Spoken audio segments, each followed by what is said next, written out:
Assalamualaikum warahmatullahi wabarakatuh. Bismillahirrahmanirrahim. Alhamdulillahirabbil alamin. Wa bihi nasta'inu ala umurid dunya waddin. Wassalatu wassalamu ala nabiyyina Muhammadin wa ala alihi wa ashabihi ajma'in. Rabbi shrah li sadri wa yassir li amri wahlul 'uqdatam min lisani yafqahu qawli. Amma ba'du. Fa ya ayyuhal hadirun usikum wa iyaya bitaqwallah faqad fazal muttaqun kama qala Allah ta'ala fi kitabihil karim. A'udzu billahi minasyaitonir rajim.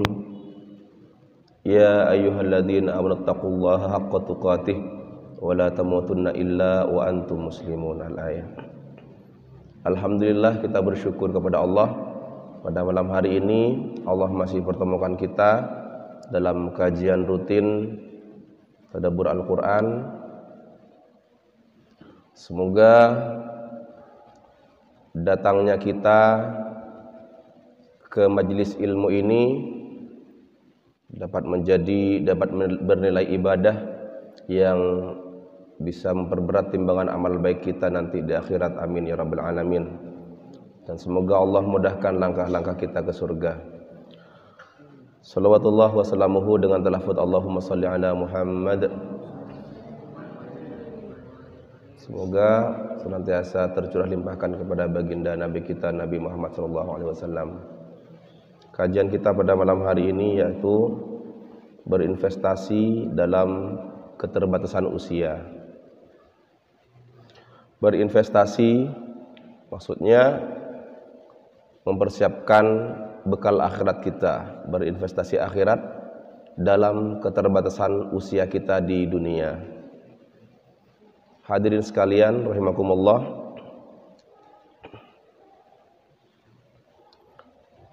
di dunia usia kita terbatas. Kata Nabi, usia umatku antara 60 sampai 70 tahun. Ada yang kurang dari itu, ada yang lebih dari itu. Dan itu belum dipotong masa kecil kita. Masa kecil kita tidak sadar, kita tidak tahu tujuan hidup kita. Kemana arah hidup ini, kita nggak tahu. Di usia-usia yang masih belum balighah, kita nggak tahu mau kemana. Ikut orang tua, ikut teman, main dan lain sebagainya. Belum tahu. Sehingga kalau anak-anak kecil diminta khusyuk beribadah, rasa-rasanya sulit bagi mereka. Karena untuk apa ibadah juga mereka nggak tahu. Untuk apa hidup saja mereka nggak tahu, apalagi untuk apa ibadah.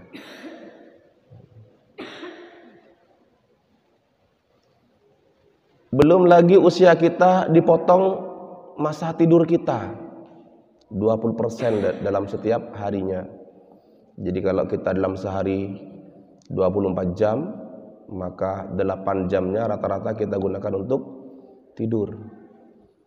Jadi yang kita gunakan untuk beraktivitas itu sekitar 2/3%-nya, 2/3-nya. Bagi yang usianya 60-70 tahun, itu waktu yang sangat sedikit, apalagi yang hanya dapat jatah 20 tahun misalkan. 20 tahun tiba-tiba sudah meninggal. 30 tahun tiba-tiba sudah meninggal. Belum apa-apa sudah meninggal. Itu waktu yang sangat singkat hidup di dunia ini dibandingkan dengan hidup di akhirat. Di akhirat itu hidup kita bukan 100-200 tahun, bukan 1000-2000 tahun, bukan 1 miliar 2 miliar tahun. Selamanya kita tidak ada batasnya. Maka dikarenakan kita hidup di dunia, di akhirat, dikarenakan kita hidup di akhirat ini tidak terbatas waktu, unlimited, tidak terbatas waktu, maka kita membutuhkan bekal yang sangat banyak sebagai bekal perjalanan kita di akhirat. Perjalanan hidup kita di akhirat itu membutuhkan bekal yang sangat banyak. Agar apa? Agar kita tidak kehabisan bekal, agar kita tidak bingung. Saya sering contohkan orang pergi umroh saja dengan durasi perjalanan 25 hari, itu bekalnya 20 juta, 30 juta. Kalau sampai mereka yang pergi umroh kehabisan bekal di jalan, mereka akan bingung. Mereka akan bingung, padahal cuma 25 hari. Kita pergi ke Jakarta, kehabisan bekal, bingung kita. Jadi gembel kita, jadi pengemis kita untuk mendapatkan uang, untuk mendapatkan makanan, untuk ongkos pulang. Bagaimana kondisi kita nanti di akhirat? Padahal perjalanan hidup kita di akhirat bukan hanya 25 hari. Bukan hanya 25 tahun, bukan hanya 100-200 tahun, tapi selamanya kita akan hidup di akhirat. Bagaimana kira-kira nanti kalau bekal kita nggak cukup di akhirat? Apa nggak bingung kita? Padahal jatah kita mengumpulkan bekal di akhirat hanya sekedar 60-70 tahun di dunia. Untuk dibawa hidup selamanya di akhirat. Sepanjang itu, tidak ada batasan waktu. Maka kita harus tahu caranya, kita harus bisa menyiasati ini. Bagaimana supaya ketika kita meninggal ada pahala yang akan terus mengalir kepada kita. Itu yang kita maksudkan dengan berinvestasi akhirat dalam keterbatasan usia. Memang usia kita hanya jatahnya 50, 60 sampai 70 tahun. Tapi kita cari cara bagaimana setelah kita meninggal itu ada terus transferan pahala ke kita. Bagaimana Ustadz supaya waktu kita yang sedikit ini, usia kita yang terbatas ini, di situ kita bisa mengumpulkan bekal untuk kehidupan akhirat kita yang sangat panjang yang tidak terbatas waktunya. Ada beberapa cara, ikhwas sekalian. Yang pertama, dengan cara kita menjadi orang soleh. Apa caranya? Menjadi orang soleh. Jadi kesolehan kita itu akan berbuah manis untuk kita ketika kita sudah meninggal dunia. Kenapa? Salah satu dalilnya di surah Ghafir atau Al-Mu'min ayat 8. A'udzu billahi minasy syaithanir rajim. Rabbana wa adkhilhum jannati adnin allati wa'adtahum wa man salaha min abaihim wa azwajihim wa dhurriyyatihim innaka antal azizul hakim. Bahkan orang-orang soleh itu mendapatkan doa dari malaikat. Rabbana, wahai Tuhan kami, wadkhilhum jannati adnin, masukkanlah mereka ke dalam surga Aden, kata malaikat. Allati wa'adtahum, yang telah engkau janjikan kepada mereka, wa man solahah, dan orang-orang soleh, min abaihim wa azwajihim wa dzurriyyatihim, orang-orang soleh di antara bapak-bapak mereka, nenek moyang mereka, wa abaihim wa azwajihim, dan pasangan-pasangan mereka, suami mereka, istri mereka, wa dzurriyyatihim, dan keturunan mereka. Jadi kalau kita menjadi orang tua soleh, anak kita masuk surga, kita didoakan oleh malaikat, ya Allah masukkanlah juga bapaknya. Kita menjadi suami soleh dari istri kita, maka didoakan oleh malaikat, masukkanlah suaminya ya Allah. Kita menjadi istri solehah, didoakan oleh malaikat, masukkanlah istrinya ya Allah. Kenapa? Waman solaha, karena soleh. Kita menjadi anak soleh dari orang tua kita, kita didoakan oleh malaikat, masukkanlah anaknya ke surga ya Allah, ke surga Aden yang telah engkau janjikan kepada mereka. Itu pentingnya kita menjadi orang yang soleh. Bagaimana caranya kita menjadi orang soleh? senantiasa taat kepada Allah, hak-hak Allah dipenuhi, perintah Allah dilaksanakan, perintah Rasulullah dilaksanakan, yang menjadi anjuran Rasulullah dilaksanakan, baik kepada orang tua, berbakti kepada orang tua, baik kepada teman, baik kepada tetangga, maka itu termasuk orang-orang yang soleh. Kriteria orang soleh seperti itu, yang mendapatkan doa malaikat. Kemudian tentunya setiap kita sholat, kita membaca doa ini, assalamu alayna wa ala ibadillahis sholihin. Semoga keselamatan untuk kita semuanya dan orang-orang yang soleh.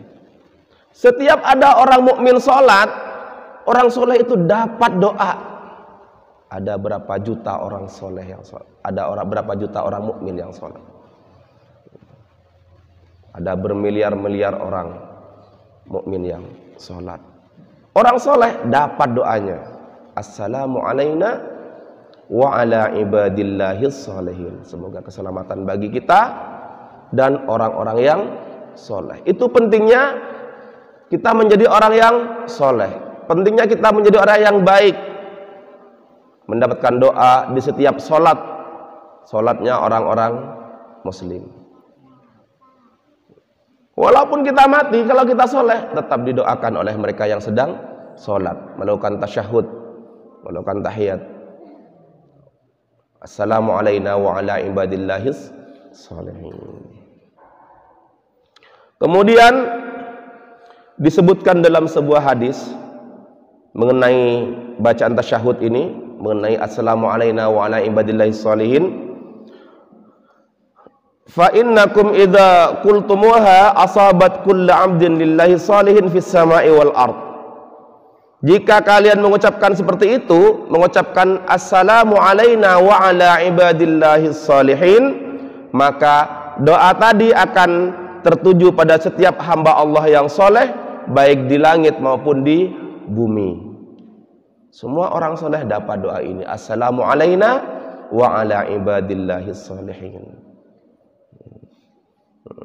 At-Tirmizi Al-Hakim berkata, siapa yang ingin meraih ucapan salam yang diucapkan oleh setiap orang yang sedang salat, maka jadilah hamba Allah yang soleh. Jika tidak, maka karunia yang besar itu diharamkan untuk diperoleh. Ucapan doa selamat itu, doa keselamatan itu, karunia yang besar itu diharamkan bagi orang-orang yang tidak soleh. Maka hendaknya kita menjadi orang-orang yang soleh. Semoga kita termasuk orang-orang yang soleh. Allahumma ja'alna min ibadikas sholihin. Ya Allah, jadikanlah kami bagian dari hamba-hambamu yang soleh. Amin ya rabbal alamin. Selain menjadi orang yang soleh,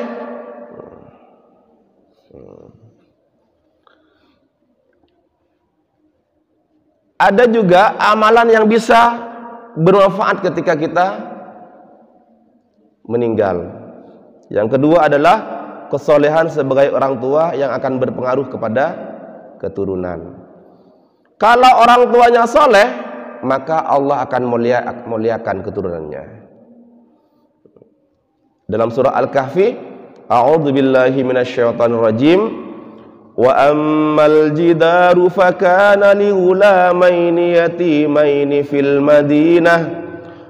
madinati wa kana tahtahu kanzul lahuma wa kana abuhuma salihah. Wa ammal jidar, adapun dinding itu, fakana li ghulamaini yatimaini, milik dua orang anak yatim, fil Madinah, di kota, wa kana tahtahu, dan di bawah dinding itu, dinding bangunan itu, dinding rumah itu, kanzul lahuma, ada harta benda, wa kana abuhuma sholiha, sedangkan orang tua keduanya adalah orang yang soleh. Ini terkait kisah Nabi Musa dan Nabi Khidir di surah Al-Kahfi yang sering kita baca pada malam Jumat dan hari Jumat. Jadi Orang-orang yang soleh itu Allah jaga keturunannya, bahkan harta miliknya Allah jaga untuk anak-anaknya. Kemudian yang ketiga, agar kita bisa mendapatkan transferan pahala walaupun kita sudah mati, agar kita bisa mendapatkan panen pahala walaupun kita sudah meninggal, yaitu menjadi pelopor kebaikan atau sunnah hasanah, menjadi penggagas kebaikan. Seperti apa contohnya, Ustadz? Tiba-tiba Mas Fahri ngajakin teman-temannya, ayo kita tadarus bareng, kita tilawah bareng. Kapan, Mas? Ya setiap malam Senin, malam Ahad. Daripada kita keluyuran malam Ahad nih, ayo kita adakan kajian Al-Quran misalkan. Ternyata teman-temannya ikut, kita adakan kajian Al-Quran, belajar Al-Quran, memperbaiki bacaan Al-Quran. Itu sudah menjadi penggagas, pelopor kebaikan. Tiba-tiba kajian baru berjalan 3 pekan, Mas Fahri meninggal. Kajian tetap berjalan. Setiap kajian ada yang datang 10-20 orang. Mas Fahri walaupun sudah meninggal, panen pahala dari kajian tersebut. 10-20 orang yang datang itu pahalanya juga didapat oleh Mas Fahri tanpa mengurangi pahala yang hadir itu. Kata Nabi, man sanna sunnatan hasanatan fa umila biha ba'dahu kana lahu ajruhu wa mislu ujurihim min ghairi ayyang qusa min ujurihim syai'a.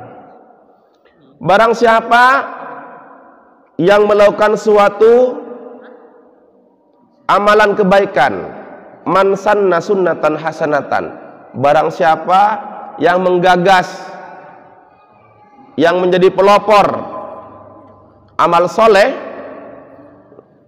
ngajakin orang untuk beramal soleh, kemudian fa'umila biha, orang-orang mengerjakan amal soleh tersebut.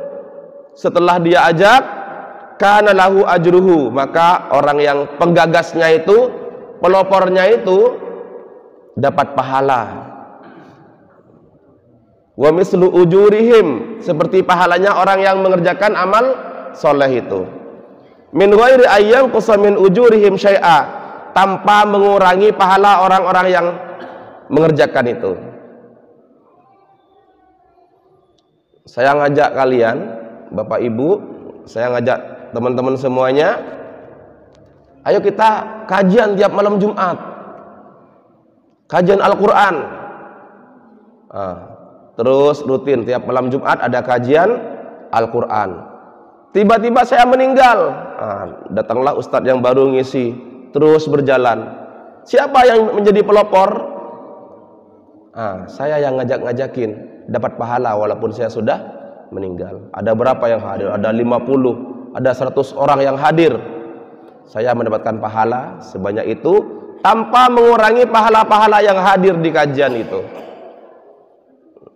Itu begitu enaknya kita mendapatkan panen pahala, mendapatkan sumber pahala yang besar. Gara-gara apa? Gara-gara kita menjadi pelopor kebaikan. Jadi kita gagas amal-amal soleh. Contoh lain yang lebih mudah, misalkan ada bencana, ayo kita penggalangan dana untuk bencana. Datang tuh, ngumpul semuanya.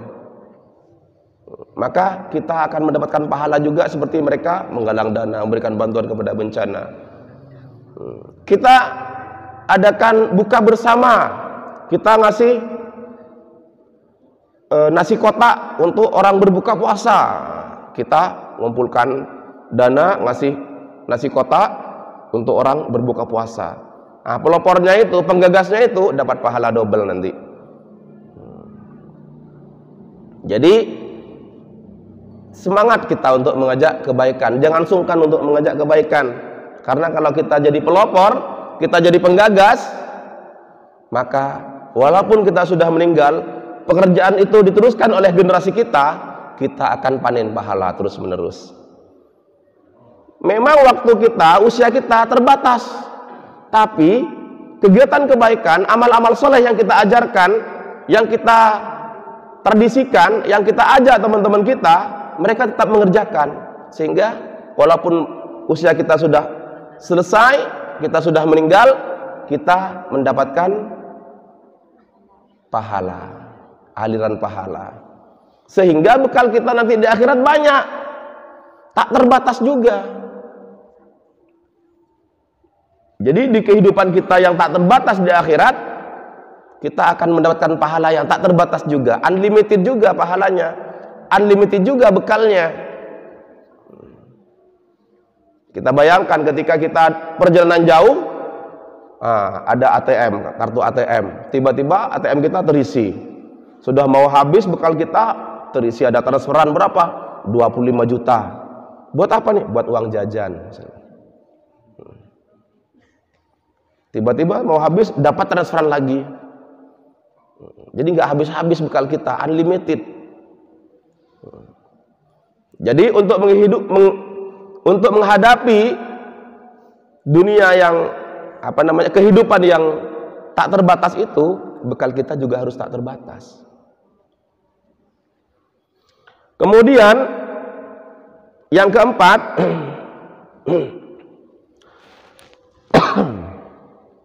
sedekah jariyah, ilmu yang bermanfaat dan doa anak yang soleh, itu yang bisa menjadi pahala yang terus mengalir kepada kita walaupun kita sudah meninggal. Diriwayatkan oleh Abu Hurairah radhiyallahu anhu, semoga Allah meridainya, Rasulullah bersabda, idza matal insan, ketika manusia itu meninggal, inqata amaluhu, seluruh amalnya terputus. Yang rajin sholat, kalau sudah meninggal gak dapat lagi pahala sholat. Yang rajin sholat malam, bangunnya jam 3, setelah meninggal gak dapat lagi pahala sholat malam. Kenapa? Sudah meninggal. Kalau dia masih bangun lagi jam 3 malam, lari tetangga-tetangganya itu. Jam 3 subuh maksudnya, jam 3 dini hari. Jam 3 dini hari. Setelah meninggal kita nggak dapat lagi pahala itu. Di dunia kita rajin puasa, setelah meninggal nggak ada lagi pahala puasa. Kenapa? Nggak bisa puasa lagi kita. Iya kan? Yang punya kelebihan rezeki, naik haji, berangkat umroh, setelah meninggal terputus itu. Cukup yang sudah kita lakukan saja yang dihitung pahala oleh Allah. Tapi ada 3 amalan yang di hadis ini, walaupun kita meninggal, kita tetap terus panen pahala. Ini akan menjadi sumber pahala yang mengalir untuk kita. Apa saja? Yang pertama, illa min salasatin, yang pertama min shadaqatin jariyah, dari sedekah yang mengalir, dari sedekah jariyah. Ulama banyak mengartikan ini wakaf. Jadi wakaf. Ustadz, saya punya sebidang tanah, tolong dibangun pesantren tahfidz Ustadz, tolong dibangun masjid Ustadz. Akhirnya diwakafkan tanah itu.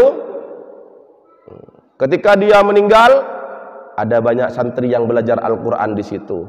Santri-santrinya dapat pahala, yang punya tanah juga dapat pahala. Ketika dibangun masjid, banyak orang sholat berjemaah di masjid itu. Yang sholat dapat pahala, yang bangun masjid dapat pahala juga. Sehingga pernah ini ya, tahu masjid Arab Saudi, masjid Saudian itu, donaturnya hanya 1 orang biasanya. Kalau ada sumbangan-sumbangan lain nggak menerima mereka. Ini masjid saya yang bangun. Jadi pahalanya diborong oleh 1 orang itu. Yang lain nggak usah ikut-ikut, ini pahala saya. Itu borongan. Pahalanya utuh untuk dia. Jadi gitu, jangan takut jadi orang kaya. Kita harus punya cita-cita jadi orang kaya. Agar apa? Kita bisa borong masjid, tanah yang situ bisa kita wakafkan untuk pesantren. Ah, itu yang akan mengalir ketika kita sudah meninggal nanti, menjadi ATM buat kita, menjadi pahala yang mengalir untuk kita. Wa ilmin yuntafa'u bihi. Yang kedua adalah ilmu yang bermanfaat. Ilmu yang bermanfaat.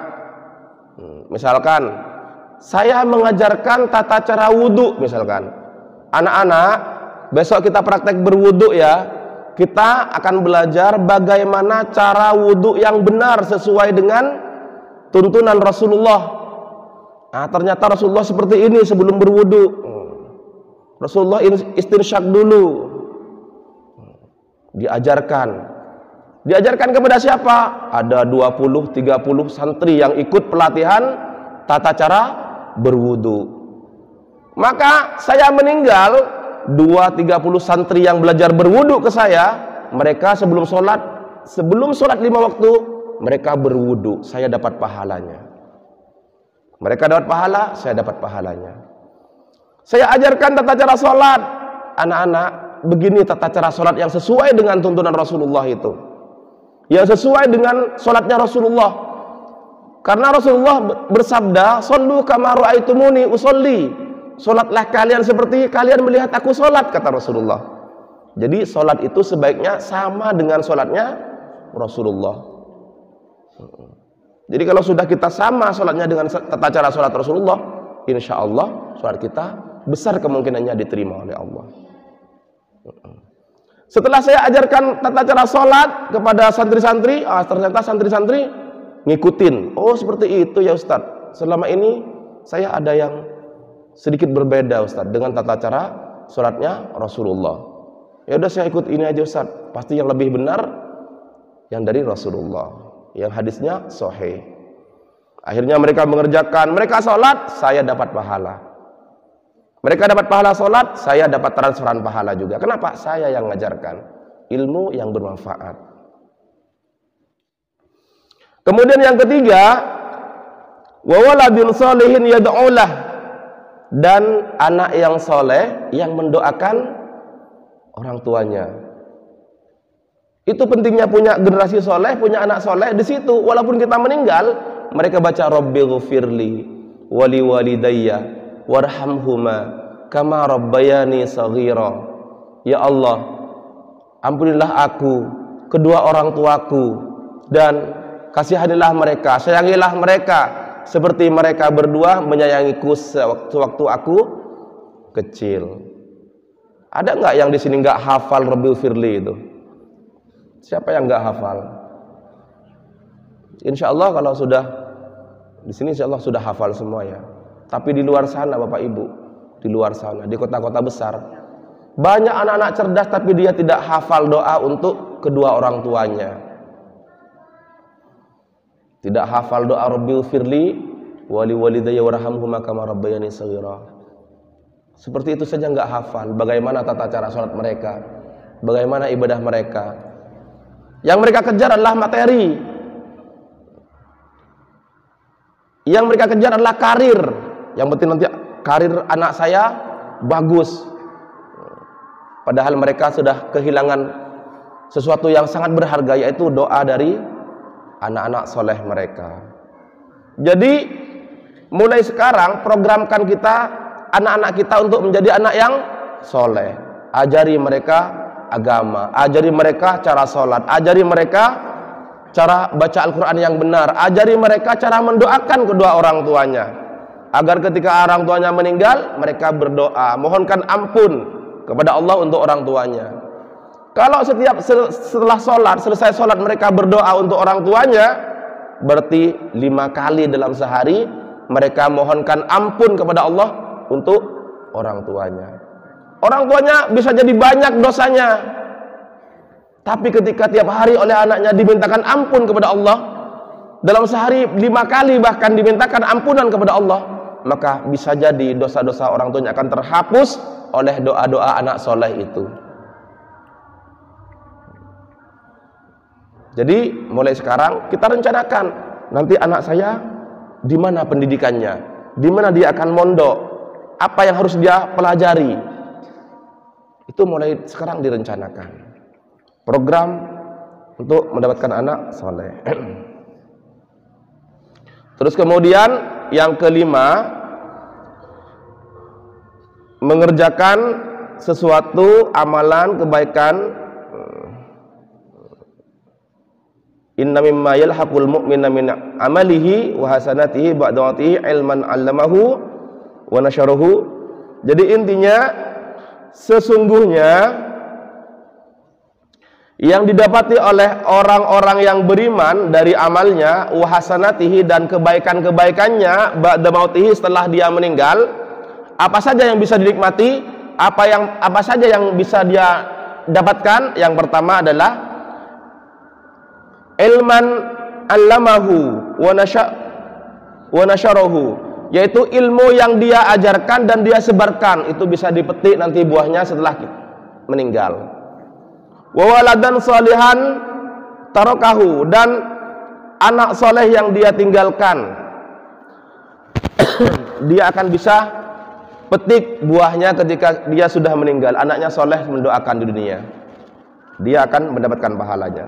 Wa mushafan warasahu, dan mushaf dan Al-Quran yang dia wariskan. Kita sering beli Al-Quran kemudian dikasih ke anak-anak tahfidz, anak-anak yang belajar Al-Quran, mereka baca, kita dapat pahalanya. Walaupun kita sudah meninggal, kita dapat pahalanya. Mushaf. Jadi sering-sering beli mushaf, kasih ke anak-anak penghafal Al-Quran. Itu caranya. Au masjidan banahu, atau masjid yang dia bangun. Walaupun orangnya meninggal, di situ banyak orang yang sholat berjamaah, dia dapat pahalanya. Au baitan libnis sabili banahu, atau rumah yang dibangun untuk ibnu sabil atau orang-orang yang musafir, tempat singgah, dia dapat pahalanya. Au nahron ajrohu, atau sungai yang dia alirkan ke sawah-sawah, dia punya aliran sungai, dia alirkan ke sawah-sawah tetangganya, dia dapatkan nanti pahalanya.